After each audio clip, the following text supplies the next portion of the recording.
Hello, welcome to Cable Plus Property, your number one online educative platform on all issues related to land and landed properties. As always, at Cable Plus Property, our aim is to ensure that every Nigerian and non-Nigerian has easy access to information about land acquisition, land procurement, building construction, registration, documentation, and obtaining planning permit. In this episode, it's quite interesting because I'll be speaking with a fellow of the Nigerian Society of Engineers, Engr Hakeem Engr Ogunbambi. My name is Oiza. Let's go.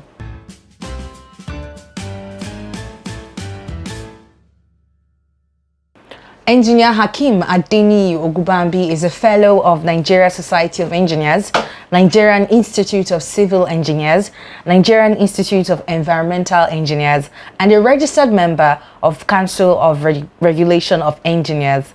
He is presently a principal partner with Alluvial Comprehensive Services Limited and director of Hanorado Global Solution. He's a very successful civil, hydraulic, and environmental engineer and has held various positions in the Lagos State Civil Service. He commenced his career on the 26th of March 1985 as Executive Engineer 2, got his appointment confirmed on the 26th of March 1987. He has since worked and risen through the ranks as Executive Engineer 1 in 1986, Executive Engineer, and risen to become a Senior Executive Engineer in 1990, and was back to duty at the Drainage Department, Ministry of Environment and Physical Planning in 1991. He further worked as Principal Executive Engineer in 1993, Assistant Chief Executive Engineer in 1996, Chief Executive Engineer in 1999, and was deployed to Lagos State Waterfront and Tourism Development Corporation as head of the Engineering and Physical Planning in year 2000.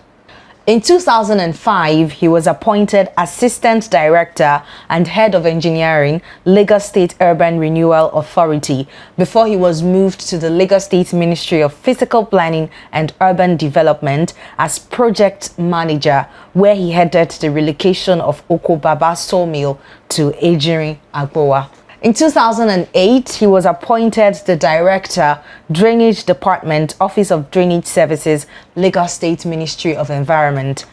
Engr Ogunbambi reached the zenith of his career when he was appointed the Permanent Secretary, Office of Environmental Services, Lagos State Ministry of Environment on the 12th of March 2013.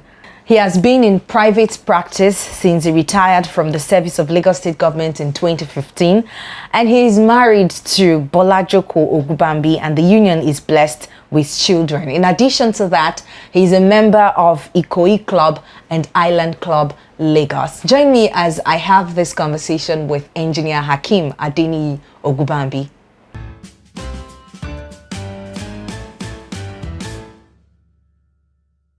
Good afternoon, sir.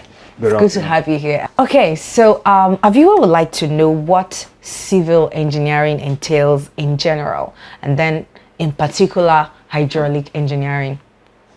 Civil engineering, from the word civil, means engineering that is related to human beings. Human beings would like to have shelter. That's how, so you have engineers building houses. Human beings will generate waste. We talk about solid waste and wastewater. So if you go to toilet, you are generating waste. If you eat and you have debris or disposables there and then, you are generating waste. So that's part of civil engineering. So civil engineers, they design wastewater treatment, they design sanitary landfill site where you treat waste. Okay. So the word civil, like I said, is related to human beings. So civil engineers too, when you want to move yourself from one place to the other, it's the role of the civil engineer to build the road for you. Even if you are traveling on water, civil engineers too will have to design the navigational channel for you in terms of dredging of the channel, in terms of the navigation furnitures here and there. So civil engineers are any aspect that has to do with human beings. That's the responsibility of the civil engineer. So civil engineering is the engineering that actually solves human problems. So you ask question about hydraulic engineering. Hydraulic engineering is a branch of civil engineering. You say in civil engineering you have courses like structural engineering, you have courses like road engineering. You do all these ones as part of your elective in undergraduate days. So, or you can now specialize on them in your postgraduate. You can specialize as structural engineer. That means you have MSc structural engineering. You can specialize as hydraulic engineer. That means you have MSc hydraulic engineering or PhD, whatever. The same thing with sanitary engineering. Nowadays, they combine sanitary together with water, and they call it environmental engineering. So, hydraulic engineering is a branch of engineering that deals with the applied science of water. Engineering itself is applied science. So, but the hydraulic engineering is that engineering that controls and also manages the storage and transportation of water. It's just like, let me give you a layman's definition. Hydraulic engineering is about whether you want water to remain in one place, or you want to push it to move. So you can push it to move inside pipe system, or you can push it to move in the atmosphere. That is the other, in hydraulic engineering, you have it pipe flow. You have pipe flow. How you generate water in your house is called pipe flow system and all that. Then you have the open channel, that is the one that moves around freely on ground. That's what they call open channel. So hydraulic, like now the full definition there is that hydraulic engineering consists of two parts: the pipe flow system and the open channel system. And also, I need to say one thing about hydraulic engineering. Is part of the water sciences. It's part of the water engineering itself. When you cannot really deal with water engineering without actually without actually touching hydraulic engineering. So it's like we are applying engineering mechanics to water, to manipulate water. So why did you choose hydraulic engineering? Take us through your journey into that part of engineering. Let me say one thing. I never had intention of doing hydraulic engineering, although I fell in love with open channel hydraulics when I was during my undergraduate days. One of the lecturers actually came from America to energize some of us. So we fell in love with it. But when I started work, then there was a lot of unemployment in the country then. After the SAP application by the Bangida's regime. So I just wanted to work anywhere. So I got a job with Lagos State Ministry of Works and Transport then. So when I got there, actually they said they were looking for vacancy in water department. Water unit, water department. So when the two of us were employed, so the first person that reported before me got absorbed in the department. So they were now saying, Mr. Ogunbambi, where do we put you? So I floated for nearly 2 weeks before they asked, okay, let's take you to drainage department. That's how I found myself in drainage department. And from there now, I started showing interest. But luckily enough, you were reading my resume, you missed out something. I went for training abroad. I went for training in Netherlands, that is Holland. I got scholarship to go abroad to do hydraulic engineering. That was when the passion actually came on.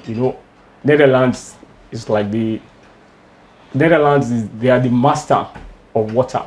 Anything water. They're the best in the world. Their country is about 4 meters below North Sea. Do you know North Sea? And their country has the characteristic of a delta too. It's actually a delta.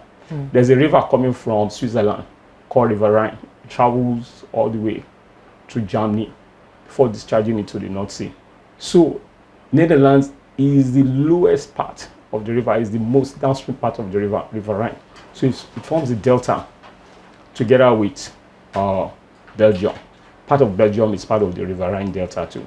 So, and in Netherlands, right from primary school, they teach you about water engineering. You must know something about it, because they create the awareness that at any point in time, the whole country can be submerged in water, because they had that experience in 1953. They lost about 10,000 people. So they now came up with what they call the Delta Works project. So what they did was to barricade the entire North Sea. The North Sea rose to flood the country. So they now came up with engineering solution. They say, okay, we're going to stop the North Sea from coming in. So they blocked the entire outlet. And they only left one for Rotterdam port. But there too, they did so many engineering works too. So hydraulic engineering is about stopping water. You can stop water through dams. You can stop water through dikes. You can stop water. That is, if you want to stop it from moving at all. So you do dams. You've heard about dams. Yes. You heard about River Ocean Dam. You can also stop it from rising. So that's when you put dikes by the side of streams. Now, if you want it to move too, you can allow it to move inside water by generating different applications there. I don't want to let us go into the nitty-gritty. Okay, so having said all of this, what branches of engineering are relevant to the building industry? Very good question. What branch of engineering, or what branches of engineering are relevant? First of all, we'll take structural engineering. Before you can get your structure to be stable, you have to put in some form of a kind of, or maybe I'll call it a kind of hold against wind, against pressure from the ground, against. So structural engineering, they design to hold different parts of the building together. I mean structural engineers. Also, you have foundation engineering. Some people want to put structures in water or in bad soil. So you need experts to design that interface between the superstructure and the soil itself. And that's why you have foundation engineers. We also have soil engineers. So we're talking about the building industry now. Yes. So just like in Lagos, we have marshy areas. About 60% of Lagos, consists of water and wetland, and that's where people are building. So you need foundation soil engineers. Sometimes you need reclamation engineers.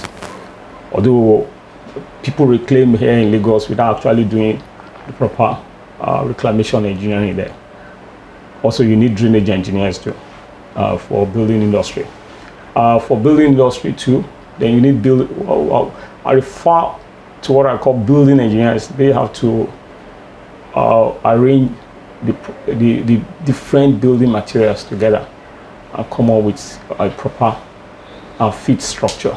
So there are others, maybe I cannot remember here. But you have to do sanitary too, because you have to generate waste from the the common thing that we find in most buildings, the common thing is the septic tank and soakaway system. So you have engineers in charge of those ones too. We'll go on a quick commercial break and we'll be right back. Don't go away.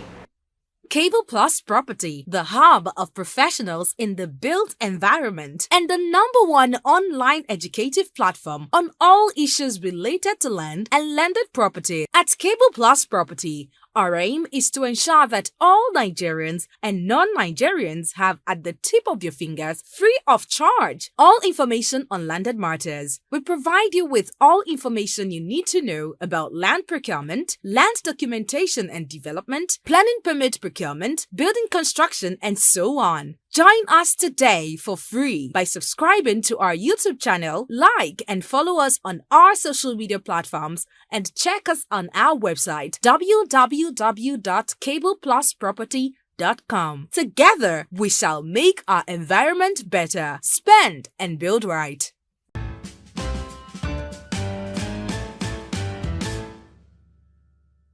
Welcome back. It's still the Cable Plus Property Show, and I still have with me Engineer Hakeem Engr Ogunbambi.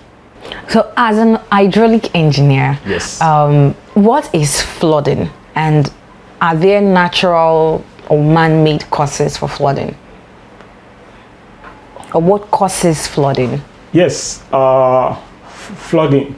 Flooding is the situation where you have water level overtopping or rising more than the top of the river or the drain or the canal or stream. So what are the causes of flooding? That's a very complex question, but it has answers there. What I would term the causes of flooding as natural and anthropogenic. When I say natural, due to climatic condition, heavy rainfall. Sometimes when you have heavy rainfall, you discover that the drains, the rivers, the canals, are not able to cope. So they continue to overtop. That's climate, that's natural. There's no way you can control that. That's an act of God. Also, when I say natural, Lagos has a coast, and Lagos is sometimes subjected to tidal condition. When I say tidal condition, that is the movement of water inside the Atlantic Ocean. You have two tides in a day. You have the high tide and the low tide occurring twice in a day. So, and sometimes you have a special tide, they call it, I can't remember, but it comes maybe once in a year, very high. And when it comes in like this, water finds it difficult to discharge into the Lagos Lagoon or the Atlantic Ocean. So you can have problem with flooding there. Also, if you pave nearly everywhere, you understand the word pave. I mean, when you don't allow water to percolate into the ground. So that's why you normally say when you want to build, you must build certain percentage of the land and leave the others to be natural. If you pave everywhere and you don't allow water to percolate into the ground, you're likely going to generate flooding. I'll give you an example. The old Ikoyi was designed in such a way that maybe you only use 30% of your land to build and leave the other to drain. The original Ikoyi, there was never a drainage system designed. The drainage system that was designed for the place was natural percolation. But with development here now, nearly everywhere is paved. Nearly everywhere is paved. So we can't rule out the possibility of flooding in such area feature.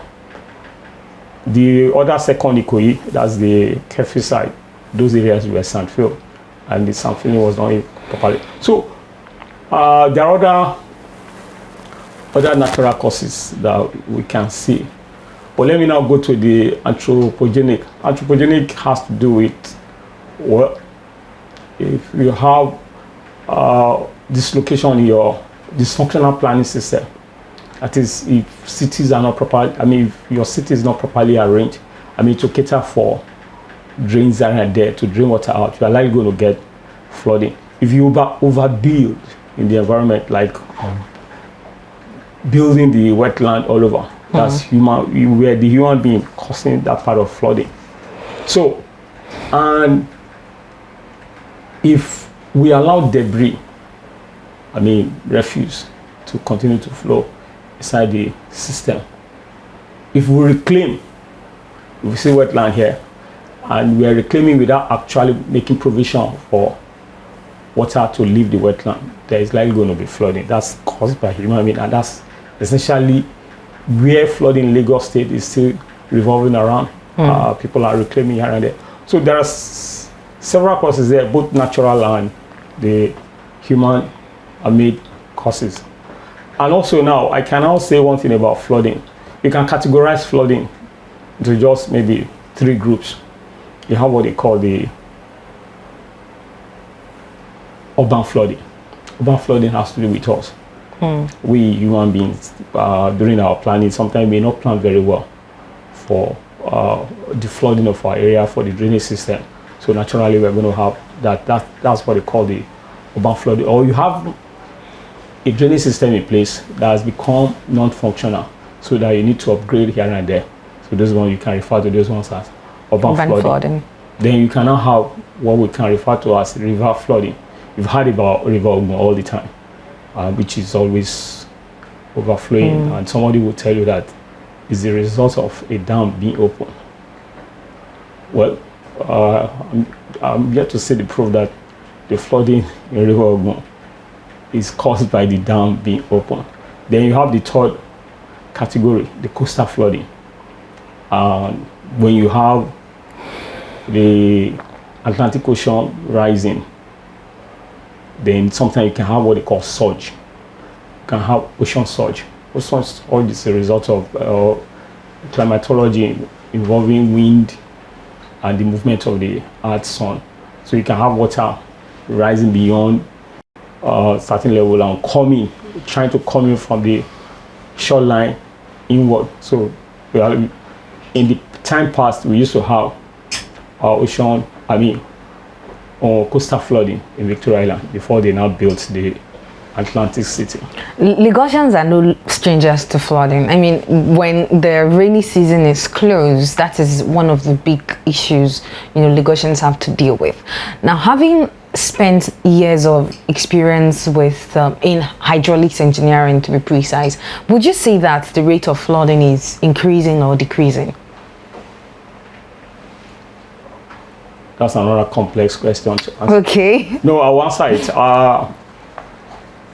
We would have said the rate of flood should be decreasing, but it is not. Because of the complication of the urban setup, the urban planning and urban. The issue is that the state needs to escalate planning and development control. Because when you try to solve flooding problem in certain area, immediately you solve that problem, you begin to see development. I'll give you an example. This Ipakodo Road from Ikorodu Road there. I think it was built around 2000. The first was built around 2007 or so, 2006, 2007. There were no developments on both sides of the road. I just passed through the place now and I found one. They've raised the road. They've turned it to a concrete road. 2. Now those houses beside the road, they are now far lower. They are 1 meter, 1.5 meters, and something. They weren't like that before. And the number of structures coming up there is beyond my conception that is there no planning here to control?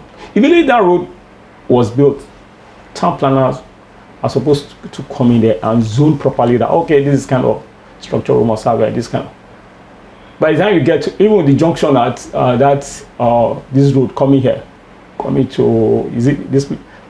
towards down, it's called Ibeshe. At that junction, I'm beginning to see the emergence of market. These guys are going to generate waste. And where do they dump their waste?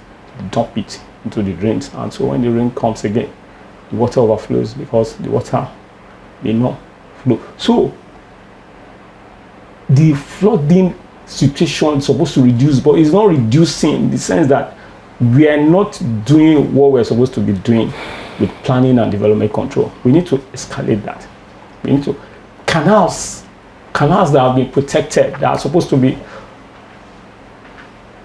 You see, Lagos has a special configuration which is characterized by the geological condition of a delta. Lagos is like a delta. It's supposed to be like a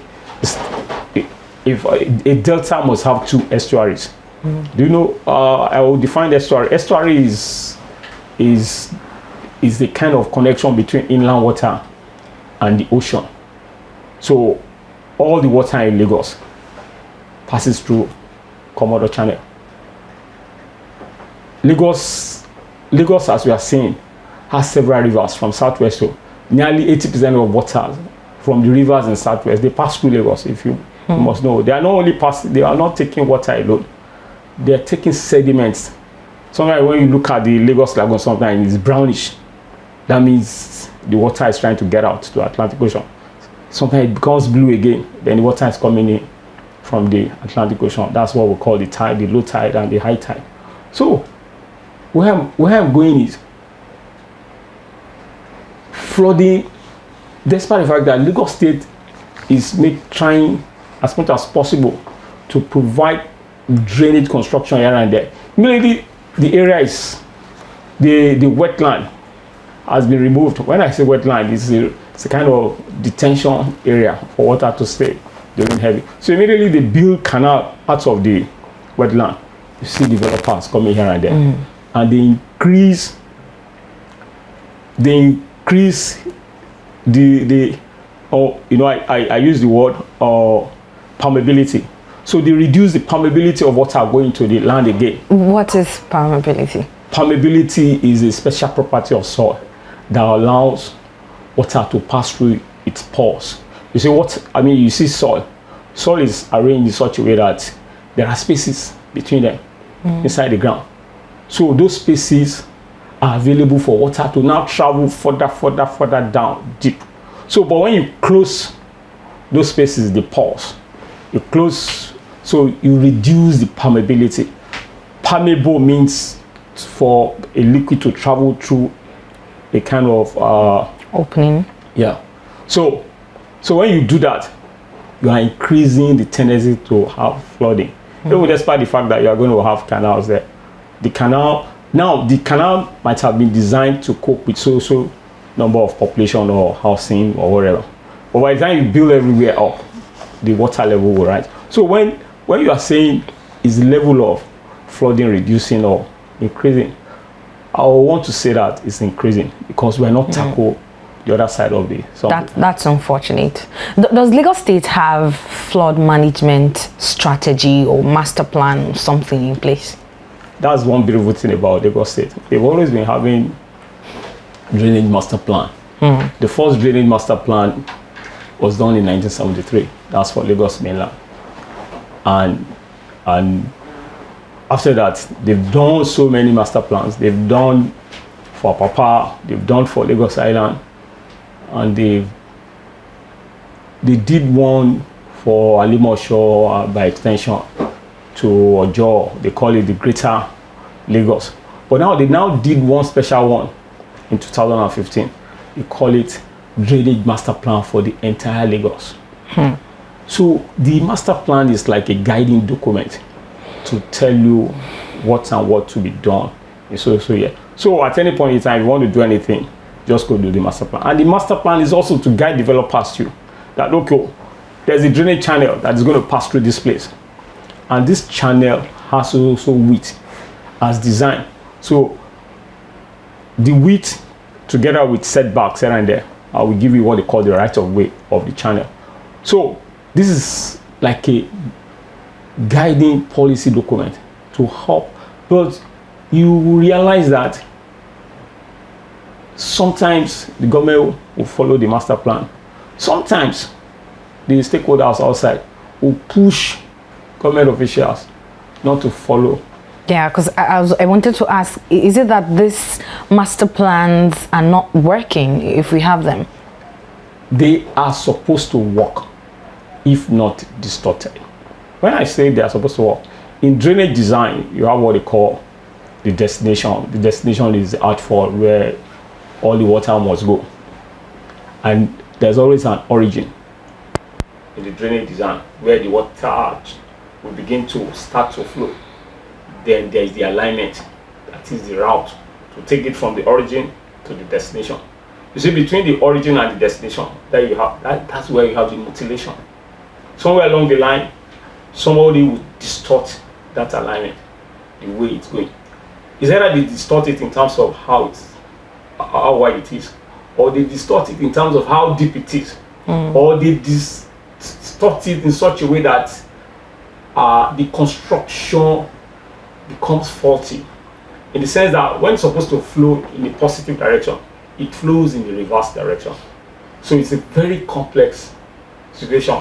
So taking me back now, there are three types of drains in Lagos. We have what they call the tertiary, you have what is called the secondary, and you have what they call the primary channels.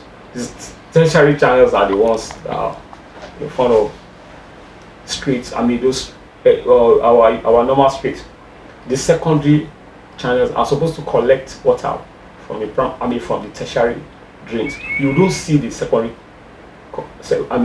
channels regularly. They are hidden in between houses here and there. Then you have the main primary channels.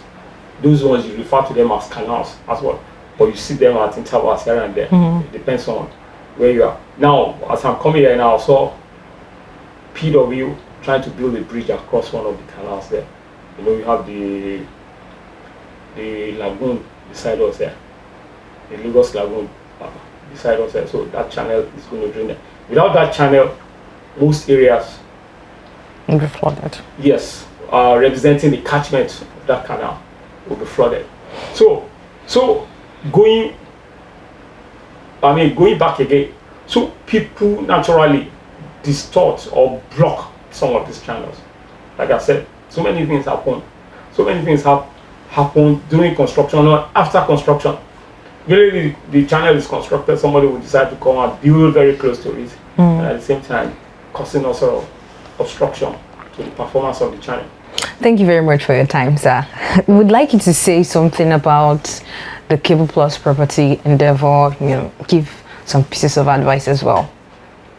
Yes, this is the right step in the right direction. It's only that my wish for you is maybe you have your cable property TV station where people will get in subscribe there and say they did this, they need advice, they need technical expertise here and there, so that you can always offer them. Thank you. That's where I see you going. That should be the pick. Thank you very much, sir. It was a pleasure talking to you. Thank you. Thank you for joining the conversation. Remember to hit the subscribe button below, share this video with friends and family, and head on to our social media pages on Instagram and Facebook at Cable Plus Property. Like, follow our pages, and share our posts as well. My name is Oiza. I'll see you in the next video.